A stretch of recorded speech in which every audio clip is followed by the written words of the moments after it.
Bonjour à tous, j'espère que vous allez bien et que vous êtes en forme. Voici des biscuits ou des cookies au morceau de chocolat, faciles à réaliser, très tendres, ils plairont aux petits et grands. J'espère que vous allez les essayer. À ne pas manquer à la fin de la vidéo, je vous donne une astuce comment les garder tendres pour longtemps. Voici la recette. Je prends un récipient, je mets 200 g de margarine molle. Si jamais vous avez oublié de sortir votre margarine à l'avance, passez-la au micro-ondes pour 10 secondes. Puis je lui ajoute 220 g de sucre, la cassonade, le sucre brun. Vous pouvez le remplacer par du sucre normal, avec 4 cuillères à soupe d'huile végétale, du sel, une demi-cuillère à café. Puis je travaille le tout avec un batteur électrique environ 3 minutes jusqu'à ce que j'ai un mélange crémeux. Après ce temps, voici le mélange, il est quand même assez crémeux. Puis je prends 2 œufs à la température de la pièce que j'incorpore au mélange un après l'autre tout en travaillant le mélange.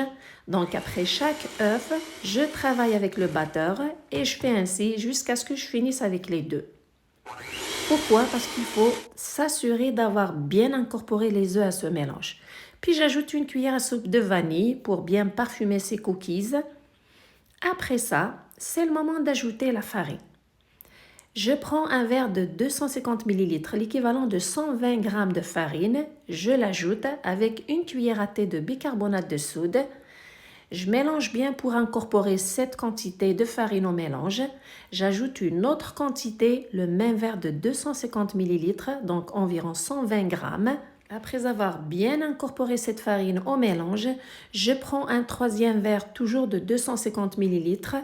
Je mets la moitié de celui-ci dans le mélange. Je m'assure d'incorporer complètement cette quantité pour voir la texture de la pâte, si j'ajoute de la farine ou non. Une fois que tout est bien incorporé, finalement j'ai besoin d'ajouter encore l'autre quantité. Pourquoi? Parce que la pâte elle est très collante. J'ai besoin d'ajouter la quantité restante qui est la moitié du verre. Je continue de travailler la pâte avec ma main pour m'assurer d'avoir bien incorporé toute la farine à la pâte et de sentir la texture de celle-ci. Je m'arrête à cette quantité, donc en tout, j'ai ajouté 3 verres de 250 ml qui est l'équivalent de 360 g de farine. Je prends des morceaux de chocolat, environ 350 g. Je mets comme 3 quarts environ de ce mélange, je l'incorpore à la pâte. C'est grâce à ces morceaux de chocolat que ces biscuits sont très gourmands. Et je vous invite à faire ce genre de biscuits avec vos enfants. Si vous avez des jeunes enfants, ils vont adorer à les préparer avec vous. Une fois que c'est fait, je forme des boules d'une grosseur d'une balle de tennis, comme vous voyez sur l'image.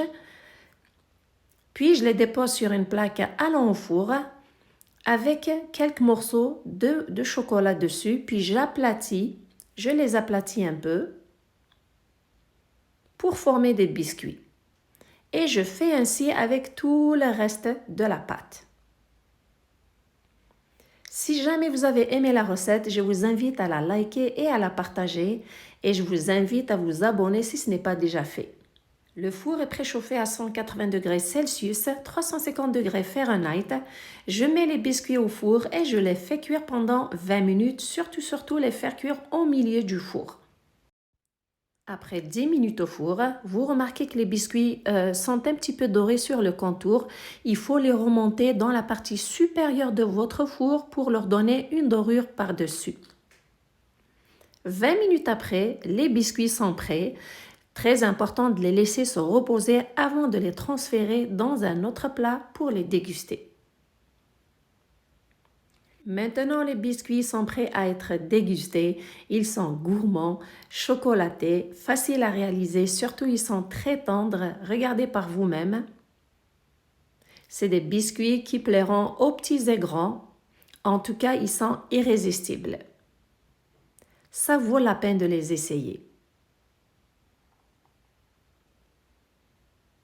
Et pour que ces biscuits restent tendres pour longtemps, mettez-les dans un contenant avec quelques morceaux de pain frais. Couvrez-les hermétiquement, puis laissez-les sur le comptoir. J'espère que vous avez trouvé la recette à votre goût. Merci de me suivre. Prenez soin de vous et à la prochaine.